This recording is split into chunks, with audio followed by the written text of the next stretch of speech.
देखिए, आज हम लोग पढ़ रहे हैं और आज हम लोग पढ़ेंगे वेक्टर।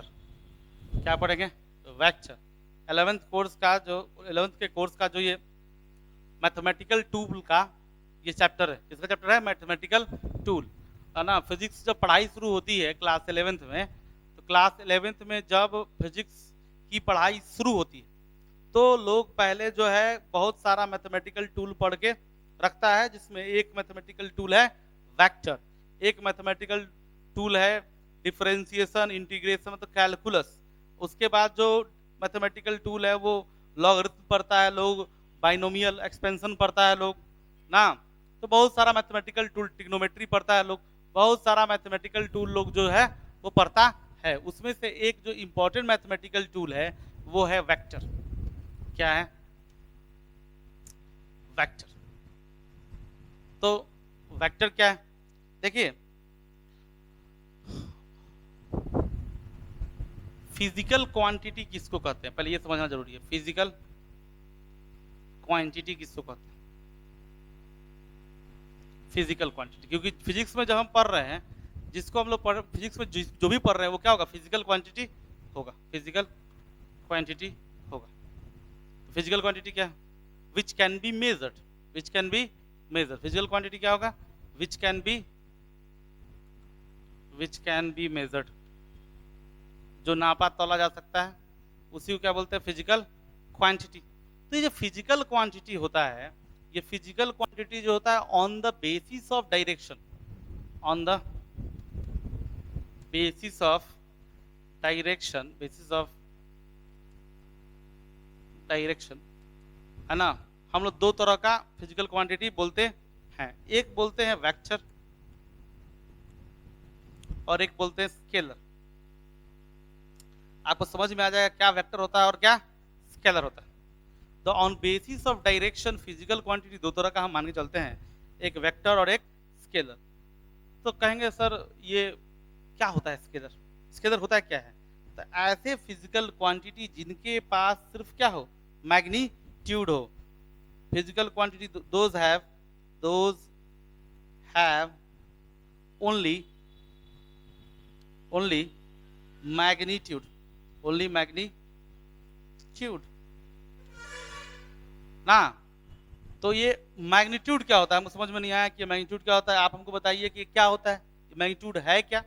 ठीक है, समझिए मेरी बात को। जैसे मान लीजिए कि आप लोग आलू लेने गए और 5 केजी आलू खरीद के ले आए, 5 केजी पोटैटो खरीद के आप लेकर आए हैं। तो ये एक्चुअली है क्या? ये 5 जो है वो न्यूमेरिकल वैल्यू है। क्या है ये? Numerical value. और ये केजी क्या है? ये केजी क्या है? यूनिट। ये केजी क्या है? यूनिट। अरे 10, अगर ये 5 वेरिएबल है, नहीं, अगर आप आलू 10 किलो खरीदते, हो सकता है कि आप 10 किलो आलू खरीदते, तो न्यूमेरिकल वैल्यू क्या हो जाता? चेंज हो जाता, 10 हो जाता, पर यूनिट क्या रहता? केजी रहता ना। लेकिन अगर मान लीजिए हो सकता है आप 5 ग्राम खरीदते, 5 ग्राम आलू खरीदते, 5 ग्राम आलू कौन खरीदता है? 500 ग्राम आलू खरीदते। तो 500 ग्राम आलू खरीदते तो वहां न्यूमेरिकल वैल्यू कितना हो जाता है? 500। और ये ग्राम क्या हो जाता है? यूनिट। तो जो ये न्यूमेरिकल वैल्यू और यूनिट का मल्टीप्लीकेशन है, किसका मल्टीप्लीकेशन है? Numerical value multiply by unit. Numerical value multiply by unit. Unit समझते हैं ना? हर एक चीज को मापने और तोलने के लिए हम लोग क्या करते हैं? एक यूनिट तय करके रखे हुए हैं। कौन कौन सा यूनिट तय कर रखे हुए? बहुत सारा यूनिट तय करके रखे हुए हैं, जैसे कि केजी है, ग्राम है, मीटर है। लेंथ को मापने के लिए मीटर है, सेंटीमीटर है ना, मीटर है, फिर सेंटीमीटर है। अच्छा, उसके बाद क्या है? बुखार जब हो जाता है तो हम लोग क्या मेजर करते हैं? हम लोग जो बुखार हो जाता है तो हम लोग टेम्परेचर मेजर करते हैं। टेम्परेचर मेजर करते हैं तो क्या करते हैं हम लोग? थर्मोमीटर लगा के टेम्परेचर का मेजरमेंट करते हैं। और थर्मोमीटर लगा के टेम्परेचर का मेजरमेंट करते हैं तो हम लोग, थर्मोमीटर क्या हो गया? डिवाइस। और फिजिकल क्या क्वांटिटी कौन सा हो गया? टेम्परेचर। तो हम लोग कहते हैं कि भैया हमको 99 बुखार है, 99 डिग्री फ़ारेनहाइट। तो 99 डिग्री फ़ारेनहाइट ये क्या है? ये जो है ये है magnitude of temperature. Magnitude of temperature, ये टेम्परेचर का क्या है? मैग्नीट्यूड है। कोई दिक्कत वाली बात नहीं है। आपको ये मालूम होना चाहिए ये 99 डिग्री फ़ारेनहाइट क्या है, ये मैग्नीट्यूड है किसका, टेम्परेचर का। अच्छा जैसे मान लीजिए आप गए क्या लेने, पेट्रोल लेने, तो आपने क्या बोला कि 2 लीटर पेट्रोल दीजिए। ये 2 क्या है, ये 2 जो है वो न्यूमेरिकल वैल्यू है, 2 क्या है, न्यूमेरिकल वैल्यू है। और ये लीटर क्या है, लीटर जो है वो यूनिट है। और ये 2 लीटर मिला के क्या है, ये जो है पेट्रोल के वॉल्यूम का मैग्नीट्यूड है। ये क्या है, मैग्नीट्यूड है। यानी कि अभी से आपके दिमाग में जब भी मैग्नीट्यूड वर्ड सुनाई दे कि मैग्नीट्यूड, दिमाग में क्या आना चाहिए कि जरूर कोई नंबर होगा और उसमें यूनिट का मल्टीप्लिकेशन होगा। हम मैग्नीट्यूड जिसके बारे में बात कर रहे हैं वो क्या होता है, वो मैग्नीट्यूड जो होता है numerical value multiply by unit, इसी को हम लोग क्या बोलते हैं, मैग्नीट्यूड बोलते हैं, मैग्नीट्यूड बोलते हैं। कोई दिक्कत वाली बात नहीं है। क्या पढ़ा हमने, हमने पढ़ा कि वेक्टर पढ़ने जा रहे हैं, उसमें क्या पढ़ रहे हैं हम लोग, फिजिकल क्वांटिटी क्या होता है जिसको हम लोग मेजर कर सकते हैं। तो बेसिस डायरेक्शन पर, डायरेक्शन के बेसिस पर मेरे पास फिजिकल क्वांटिटी कितने तरह का है, 2 तरह का है, एक है वेक्टर और एक है स्केलर। ठीक है, तो जो फिजिकल क्वांटिटी जिसके पास सिर्फ क्या हो, मैग्नीट्यूड हो, उसको क्या बोलते हैं, स्केलर बोलते हैं। तो सिर्फ मैग्नीट्यूड होने का मतलब क्या है कि उसके पास क्या होगा, उसके पास न्यूमेरिकल वैल्यू होगा और साथ में उसमें यूनिट का मल्टीप्लिकेशन होगा। जैसे कि 5 केजी, 2 लीटर, 99 डिग्री फ़ारेनहाइट, नहीं बहुत सारा एग्जांपल है। जैसे कि करंट मेजरमेंट करते हैं, कितना करंट, मान लीजिए 16 एम्पियर करंट, 16 एम्पियर करंट। तो 16 क्या है, 16 क्या है, 16 जो है वो न्यूमेरिकल वैल्यू है करंट का, और एक क्या है उसका यूनिट, और इन दोनों को मिला के क्या बोलेंगे, मैग्नीट्यूड ऑफ करंट। क्या बोलेंगे, magnitude of current, magnitude of current. ये 16 क्या है, न्यूमेरिकल वैल्यू ऑफ करंट, जो न्यूमेरिकल वैल्यू कितना, न्यूमेरिकल वैल्यू। एक क्या है, यूनिट, किस यूनिट में उसको मेजर कर रहे हैं वो यूनिट, और इन दोनों को मल्टीप्लाई कर रहे हैं वो क्या मिला, मैग्नीट्यूड ऑफ करंट मिला है। कोई दिक्कत वाली बात नहीं है। मान लीजिए कि आपने वोल्ट मीटर लगा के वोल्टेज को मेजर किया, कितना, 220 वोल्ट, 220 वोल्ट। 220 क्या है, 220 जो है वो न्यूमेरिकल वैल्यू है, न्यूमेरिकल वैल्यू है। अच्छा वोल्ट क्या है, ये वोल्ट क्या है, वोल्ट जो है वो यूनिट है, और ये दोनों का प्रोडक्ट, ये numerical value multiply by unit, ये दोनों मिलके क्या बन जाएगा, ये दोनों मिलके बनेगा मैग्नीट्यूड ऑफ पोटेंशियल। क्या बनेगा, मैग्नीट्यूड ऑफ पोटेंशियल। कोई दिक्कत वाली बात नहीं है। तो अभी से आपको ये समझ में आना चाहिए कि मैग्नीट्यूड, मैग्नीट्यूड सुनते दिमाग में ये बात आना चाहिए कि मैग्नीट्यूड का मतलब है कि कोई न्यूमेरिकल वैल्यू है और साथ में कोई यूनिट है। चलिए अब वेक्टर के बारे में बात करते हैं। ठीक है, those physical quantity, those physical quantity, those physical quantity which have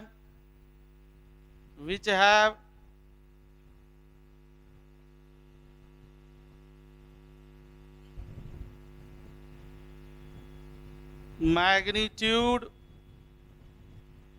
as well as direction, ऐसा फिजिकल क्वांटिटी जिसमें मैग्नीट्यूड के साथ साथ डायरेक्शन भी हो, उसको क्या बोलते हैं हम लोग, वेक्टर क्वांटिटी बोलते हैं। ये सारा एग्जाम्पल है, इस एग्जाम्पल्स को स्केलर के एग्जाम्पल्स में लिख लीजिएगा। पहले क्या लिखिएगा, पहले लिखिएगा कि वेक्टर फिजिकल क्वांटिटी क्या होता है, फिर स्केलर, स्केलर का डेफिनेशन। ठीक है, उसके बाद ये बता दिया फार्मूला और सारा एग्जाम्पल हो गया। अभी क्या हो गया, ये वेक्टर ना, ऐसा फिजिकल क्वांटिटी जिसके पास क्या हो, जिसके पास मैग्नीट्यूड भी हो और डायरेक्शन भी हो। जैसे मान लीजिए कि ये चौक है, ये चौक है। अगर किसी ने कहा कि इस चौक को पुश करिए, तो मैं पूछूंगा किधर से पुश करूं? मैं इधर से पुश करूं, मैं इधर से पुश करूं, मैं इधर से पुश करूं, कि मैं इधर से पुश करूं? क्या मुझे डायरेक्शन जानने का हक है? हाँ, बिना डायरेक्शन जाने अगर मैं ये काम करूं तो हो सकता है कि ये काम गलत भी हो जाए। हो सकता है, हो सकता है किसी ने कहा पुश करो, हम जाके पुश कर दिए और बोले रे रे रे ऐसे नहीं करना था, इधर से पुश नहीं करना था, उधर से पुश करना था। तब तो आपका मुंह बन जाएगा, कहेगा जा, तो कहेगा इसलिए कहता है पूरा सुनो पहले फिर काम को करो, ऐसा बोल देगा आपको। लेकिन अगर हम इस बात को समझेंगे कि मेरा जो है क्या है, जो वेक्टर क्वांटिटी होता है उसमें क्या होना चाहिए, मैग्नीट्यूड के साथ साथ डायरेक्शन भी लगता है, डायरेक्शन का होना जरूरी है। अगर डायरेक्शन नहीं होगा तो वो वेक्टर क्वांटिटी नहीं होगा, वो क्या हो जाएगा, स्केलर। सिर्फ जिसमें मैग्नीट्यूड हो, जो क्वांटिटी जिसका सिर्फ मैग्नीट्यूड हो वो स्केलर होता है। अगर मैग्नीट्यूड के साथ साथ डायरेक्शन भी हो तो वो क्या होता है, वेक्टर होता है। कोई दिक्कत वाली बात नहीं है। अभी देखिए हम दिखाते हैं आपको, इसको नोट कर लीजिएगा पॉज करके, ठीक है।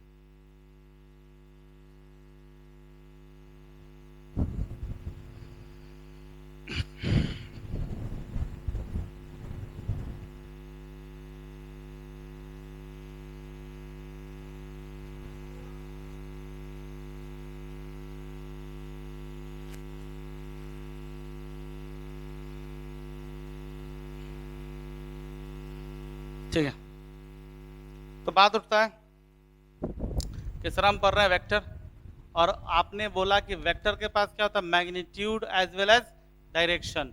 यानी वेक्टर लिखने के लिए पहले आपको क्या लिखना चाहिए, मैग्नीट्यूड लिखना चाहिए, मैग्नीट्यूड लिखना चाहिए, और तब उसमें क्या करना चाहिए, डायरेक्शन से भी मल्टीप्लाई आपको करना चाहिए, और या डायरेक्शन वहां पे लिखना चाहिए। ठीक है, जैसे कि मैग्नीट्यूड का मतलब क्या होता है, मैग्नीट्यूड का मतलब होता है न्यूमेरिकल वैल्यू, न्यूमेरिकल वैल्यू, और मल्टीप्लाई बाई क्या, मल्टीप्लाई बाई यूनिट, और मल्टीप्लाई बाई क्या, डायरेक्शन। ये पूरा का पूरा किसका फॉर्मेट हो गया, ये जो फॉर्मेट है किसका है, ये जो है ये वेक्टर का है। वेक्टर ऐसे ही लिखा जाता है। जैसे कि मान लीजिए फोर्स, एग्जांपल के तौर पे किसी ने कहा कि कोई पार्टिकल रखा है, ये एक्स एक्सिस है और ये वाई एक्सिस है, यहाँ पे कोई पार्टिकल रखा है और आप इसको पुश कर रहे हैं इस डायरेक्शन, पुल कर रहे हैं इस डायरेक्शन में, फोर्स है, इसका मास है m, ठीक है। तो आप बोलिएगा, और फोर्स का जो वैल्यू है वो कितना है, वो जो है 5 न्यूटन है। फोर्स का यूनिट पढ़े होंगे 9th क्लास में, 5 न्यूटन। तो हम बोलेंगे फोर्स के लिए कैसे रिप्रेजेंट करेंगे, लिखेंगे force is 5 Newton in x axis in direction of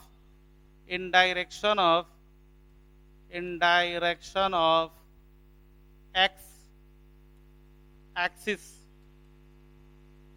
ठीक है, कोई दिक्कत वाली बात नहीं है। मान लीजिए कि ये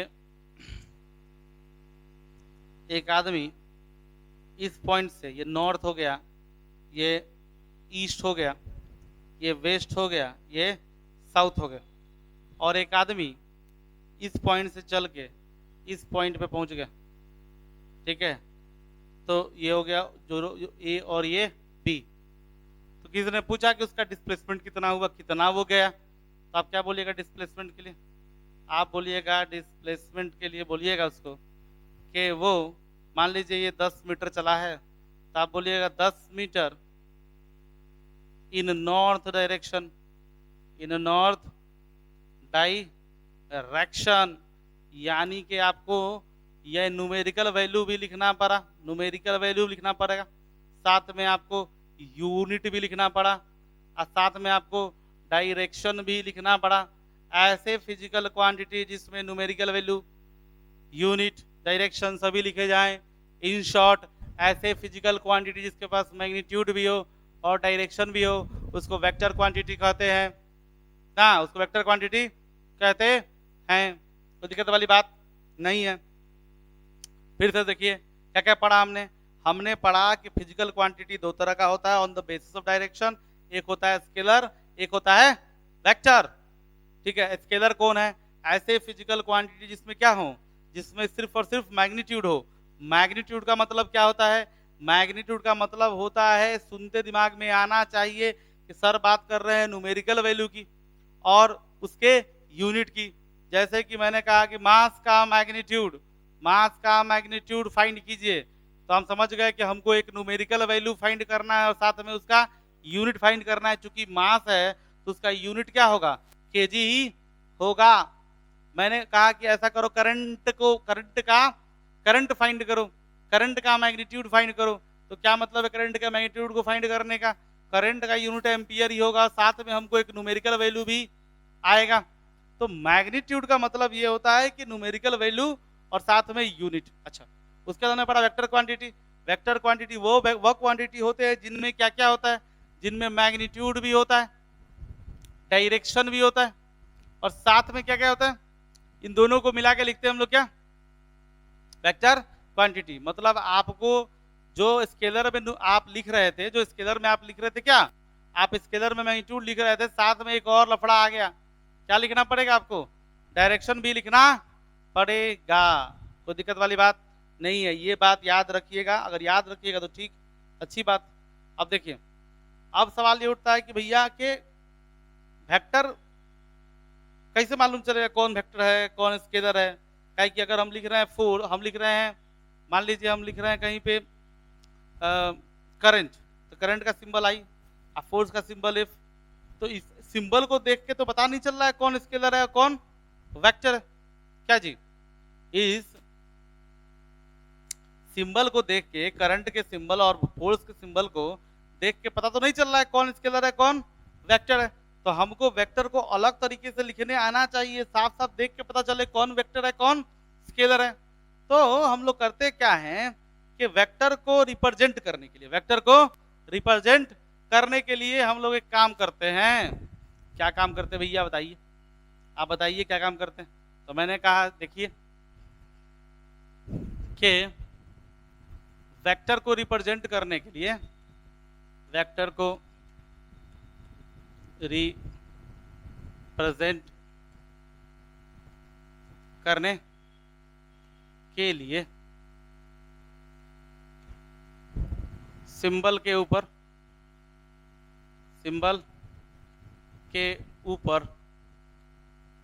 एरो प्लेस करते हैं। एरो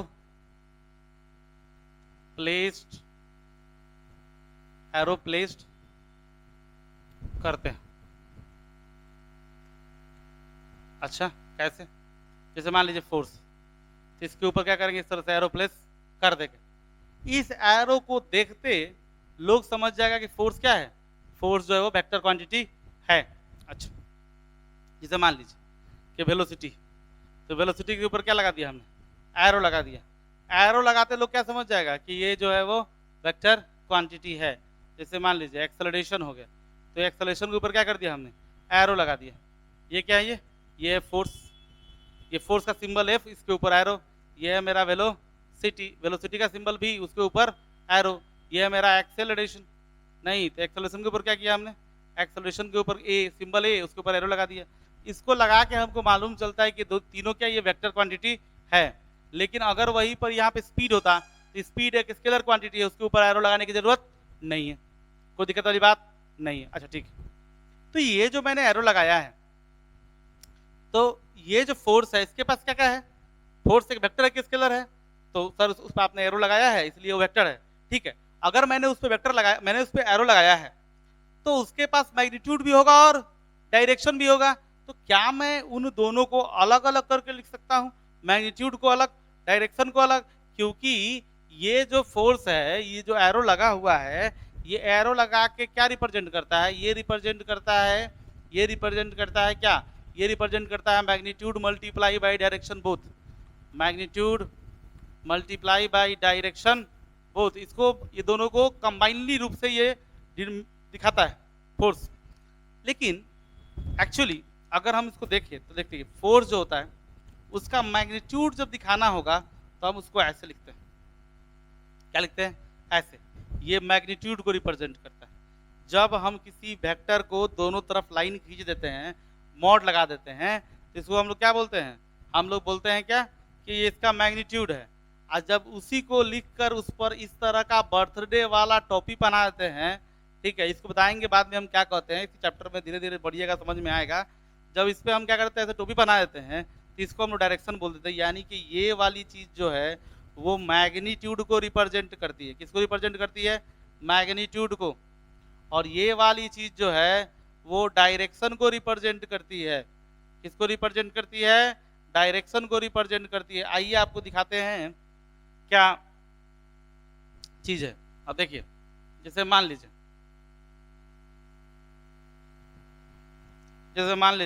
कि एक्सेलरेशन है ए। अब बोला acceleration is equal to 3 meter per second square in X in Y direction, in Y direction, Y direction, ठीक है, या अलोंग वाई एक्सिस, जो भी इन वाई डायरेक्शन। इसका मैग्नीट्यूड कितना हो गया, इसका मैग्नीट्यूड हो गया 3 मीटर पर सेकेंड स्क्वायर। इसका डायरेक्शन क्या हो गया, इसका डायरेक्शन हो गया इन वाई डायरेक्शन। कोई दिक्कत वाली बात है क्या, कोई दिक्कत वाली बात नहीं है, ठीक है। जैसे मान लीजिए क्वेश्चन है, क्वेश्चन में लिखा रहता है a man running with velocity 10 meter per second in north direction. तो आप क्या कहिएगा, वेलोसिटी है, वेलोसिटी के ऊपर क्या है, एरो है, तो कितना है 10 metre per second in north direction लिखिएगा, इन नॉर्थ डायरेक्शन लिखिएगा। अगर कोई बोले कि इसका मैग्नीट्यूड कितना है तो क्या बोलिएगा, इसका मैग्नीट्यूड जो है, वेलोसिटी का जो मैग्नीट्यूड है वो कितना है 10 मीटर पर सेकेंड। कोई बोलेगा इसका डायरेक्शन क्या है, भी कैप कितना है, तो बोलिएगा कि नॉर्थ डायरेक्शन। यानी कि आप क्या कर सकते हैं, दोनों को अलग अलग रिप्रेजेंट करके लिख सकते हैं, जैसे कि मैंने लिख के आपको दिखाया है। आई होप कि आपको समझ में आया होगा कि कैसे एक वेक्टर को रिप्रेजेंट करते हैं। एक वेक्टर को रिप्रेजेंट करने के लिए हमको सिंबल के ऊपर क्या प्लेस करना पड़ता है, एरो प्लेस करना पड़ता है। और वह जो सिंबल के ऊपर मैंने एरो प्लेस किया है वो दोनों को रिप्रेजेंट करता है, मैग्नीट्यूड और डायरेक्शन दोनों को एक साथ। लेकिन अगर मैं मैग्नीट्यूड को अलग लिखना चाहूँ तो मैं लिख सकता हूँ इस तरह से मॉड में, मैं डायरेक्शन को लिखना चाहूँ तो लिख सकता हूँ इस तरह कैप में। अगर समझ में आया कि नहीं आया जी, आप इन्फॉर्म कीजिए समझ में आया कि नहीं आया। अगर समझ में आया तो ठीक, अच्छी बात है, कोई दिक्कत वाली बात नहीं है, बहुत ही आसान चीज। देखिए हमने क्या पढ़ा, एकदम स्लोली अपना जो है कॉन्सेप्ट उनको बिल्ड करना है। हमने क्या पढ़ा, हमने पढ़ा कि फिजिकल क्वांटिटी कितने तरह का होता है, फिजिकल क्वांटिटी दो तरह का होता है, एक होता है स्केलर, एक होता है वेक्टर। स्केलर वो होता है ऐसे फिजिकल क्वांटिटी जिसके पास क्या होगा, सिर्फ और सिर्फ मैग्नीट्यूड होगा। ऐसे फिजिकल क्वांटिटी जिसके पास सिर्फ और सिर्फ क्या होंगे, मैग्नीट्यूड होंगे, उनके पास डायरेक्शन नहीं होगा। मैग्नीट्यूड का मतलब क्या होता है, मैग्नीट्यूड का मतलब होता है numerical value multiply by unit. जैसे कहीं भी कोई न्यूमेरिकल वैल्यू लिखा हो और उसमें यूनिट से मल्टीप्लाई हो, जैसे कि 10 kg, 5 एम्पियर, 20 वोल्ट ना, ये सब क्या है, मैग्नीट्यूड है। क्योंकि इसमें क्या है, एक न्यूमेरिकल वैल्यू भी है और एक यूनिट भी है। फिर सवाल उठता है तो वेक्टर क्वांटिटी कौन होता है, ऐसे फिजिकल क्वांटिटी जिसमें क्या हो, जिसमें मैग्नीट्यूड भी हो, डायरेक्शन भी हो, उसको क्या बोलते हैं, वेक्टर क्वांटिटी बोलते हैं। उसमें डायरेक्शन इंपॉर्टेंट है, बिना डायरेक्शन में कोई वेक्टर नहीं हो जाता। अच्छा, तो वेक्टर को रिप्रेजेंट कैसे करते हैं, उसके ऊपर एरो प्लेस करके। तो यहाँ तक आपको समझ में अगर आ गया, सब कुछ याद रखनी बातों को, और कुछ नहीं करना, बातों को याद रखनी। अगर बातें याद रहेंगी तो आपको इस चैप्टर में कोई दिक्कत नहीं होगा, वेक्टर पढ़ने में कोई दिक्कत नहीं होगा। वेक्टर पढ़ने में कोई दिक्कत नहीं हुआ तो फिजिक्स पढ़ने में आपको कोई दिक्कत नहीं होगा। फिजिक्स आपके लिए हो जाएगा आसान, नहीं फिजिक्स हो जाएगा आपके लिए आसान। तो आप लोग वेक्टर पर जरा ध्यान दीजिए, वेक्टर काफी इंपॉर्टेंट है, ठीक है। तो अगर कोई न्यूमेरिकल नहीं बन रहा है, अगर वेक्टर क्वांटिटी है तो उसको वेक्टरली सोचिए, क्वेश्चन बन जाएगा। वेक्टर बहुत ही अच्छा चीज है ना। अच्छा, हमने यहाँ तक पढ़ लिया, हमने पढ़ लिया कि इस तरह से रिप्रेजेंट करते हैं। लेकिन अगर हम लोग डायग्राम वगैरह में रिप्रेजेंट करेंगे या फिगर बना के रिप्रेजेंट करेंगे तो कैसे करेंगे, फिगर बना के अगर रिप्रेजेंट करेंगे तो कैसे करेंगे, फिगर बना के भी तो रिप्रेजेंट करना पड़ता है किसी चीज को। वेक्टर की यही खूबी है कि आपको उसको फिगर बना के रिप्रेजेंट करना पड़ेगा, तभी आपका काम चलेगा। तो फिगर बना के कैसे रिप्रेजेंट करेंगे, दिख रहा है इस तरह, देखिए इसको नोट कर लीजिएगा, ठीक है।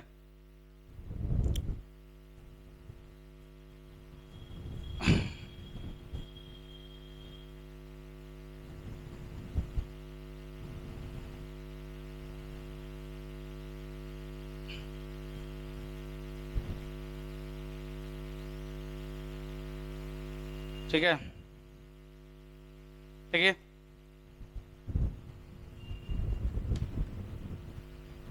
ये देखिए, देख रहे हैं एरो, ये एरो या ये एरो या ये एरो, ये एरो वेक्टर को रिप्रेजेंट करता है। ये एरो किसको रिप्रेजेंट करता है, ये एरो वेक्टर को रिप्रेजेंट करता है। अच्छा, तो ये एरो में क्या क्या चीज है, इसमें एक है लेंथ, एक है लेंथ, और ये है एक, ये एरो का मार्क है, ठीक है। इसको बोलते हैं हेड, क्या बोलते हैं, हेड, हेड। ये हेड जो है, ये एरो का जो हेड है वो रिप्रेजेंट करता है डायरेक्शन को। Head shows direction, shows direction. और इसका लेंथ क्या शो करता है, इसका लेंथ शो करता है, लेंथ शोज मैग्नीट्यूड, मैग्नीट्यूड।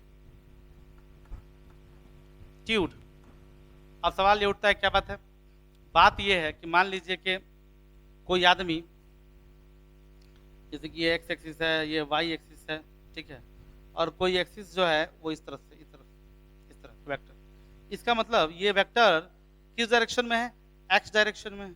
और मान लीजिए वेक्टर जो है वो 5 यूनिट मैग्नीट्यूड का है, 5 यूनिट मैग्नीट्यूड का है, और इसी डायरेक्शन में एक और वेक्टर है वो 10 यूनिट मैग्नीट्यूड का है।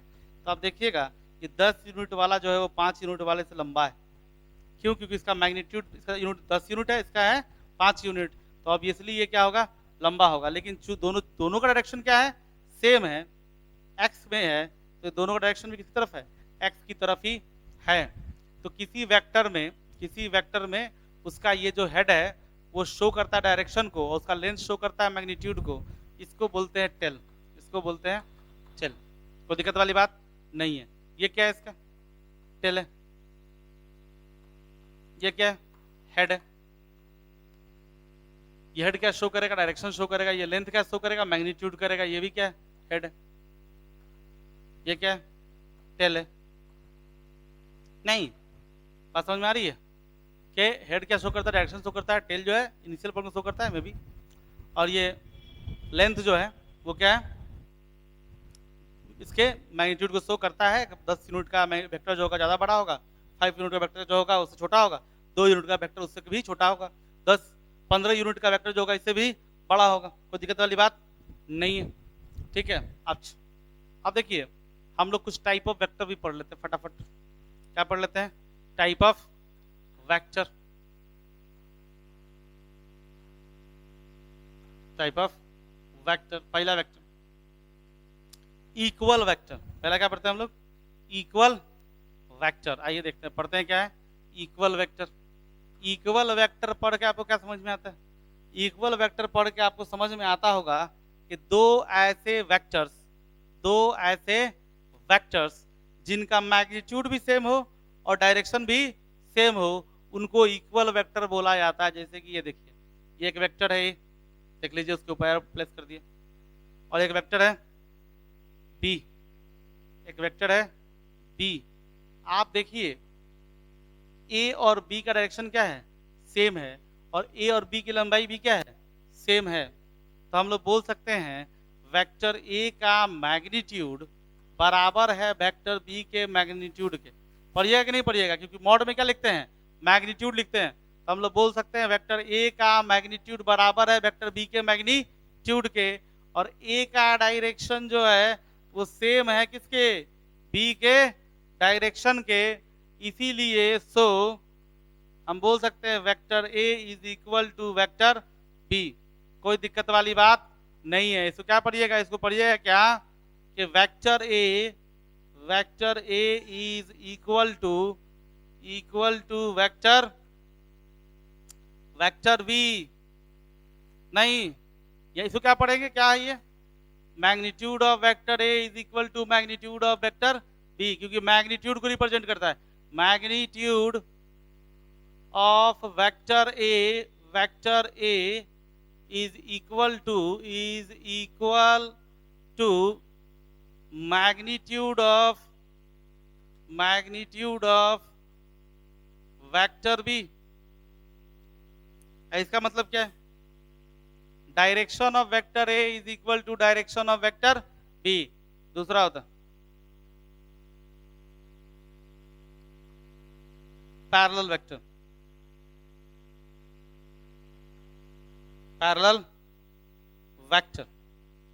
तो पैरेलल वेक्टर कौन सा भैया, देखिए ऐसा दो वेक्टर इस तरह से, ये वेक्टर ए हो गया और ये वेक्टर बी हो गया। तो आप देखिए इन दोनों का डायरेक्शन सेम है, पर इन दोनों की लंबाई क्या है, सेम है क्या, नहीं। तो हम बोल सकते हैं कि magnitude of A does not equal to magnitude of B. दोनों का मैग्नीट्यूड बराबर नहीं है। हो सकता है ये 3 मीटर का हो और ये 2 मीटर का हो सकता है अगर ये फोर्स को रिप्रेजेंट करता होता तो हो सकता है ये 10 न्यूटन का होता और ये क्या होता, 8 न्यूटन का होता। नहीं तो क्या एक का मैग्नीट्यूड कितना होगा, 10 न्यूटन, यानी न्यूमेरिकल वैल्यू यूनिट क्या है, वो तो क्या है, वो डिफरेंट है दोनों का। न्यूमेरिकल वैल्यू दोनों का क्या